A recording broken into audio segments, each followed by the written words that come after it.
کچھ ہاتھ آپ کے بولنے سے پہلے ہی آپ کا ہاتھ تھام لیتے ہیں۔ یہ ایک بہت خوبصورت اور گہرا جملہ ہے جس کے کئی پہلو ہیں۔ اس کا سادہ مطلب تو یہ ہے کہ کچھ لوگ آپ کے کچھ کہنے سے پہلے ہی آپ کو سمجھ لیتے ہیں، آپ کی حمایت کرتے ہیں، آپ کا ساتھ دیتے ہیں۔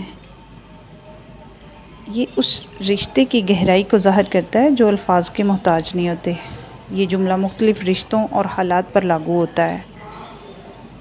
والدین اور اولاد کا رشتہ۔ والدین اکثر اپنی اولاد کے دکھ سکھ، خوشی غمی کو، ہر چیز کو ان کے تاثرات اور ان کے رویے سے سمجھ جاتے ہیں۔ انہیں کچھ کہنے کی ضرورت ہی نہیں ہوتی۔ یہ ہاتھ تھامنا ہی دراصل ایک غیر مشروط محبت، تحفظ اور سمجھ بوجھ کی علامت ہوتی ہے۔ اگلا آتا ہے دوستوں کا رشتہ۔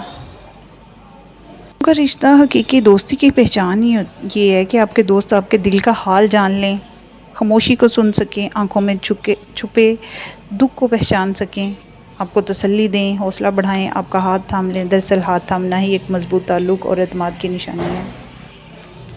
پھر آتا ہے محبت کا رشتہ۔ جب دو محبت کرنے والے ایک دوسرے کو سمجھتے ہیں، انہیں بولنے کی ضرورت نہیں ہوتی، ان کی نظریں ایک دوسرے کو دیکھنا ہی سب کچھ کہہ دیتا ہے۔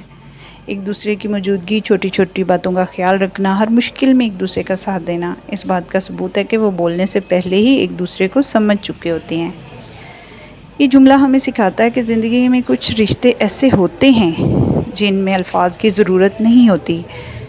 ہمیں ان رشتوں کی قدر کرنی چاہیے جو ہماری خاموشی کو بھی سنتے ہیں۔ یہ جملہ ہمیں یہ بھی یاد دلاتا ہے کہ ایک اچھا سننے والا ہمیشہ ضروری نہیں کہ وہ آپ کی باتوں کو سنے، بلکہ اچھا سننے والا وہ ہے جو آپ کی خاموشی کو سنتا ہے۔ یہ جملہ ہمیں دوسروں کے ساتھ ہمدردی اور تعلق کو مضبوط کرنے کی اہمیت بھی سکھاتا ہے۔ یہ تعلق تب مضبوط ہوتا ہے جب ہم دوسروں کو صرف سنتے نہیں بلکہ انہیں سمجھتے بھی ہیں۔ تو ایسا ہے کہ کچھ ہاتھ واقعی ایسے ہوتے ہیں جو بولنے سے پہلے ہی آپ کا ہاتھ تھام لیتے ہیں۔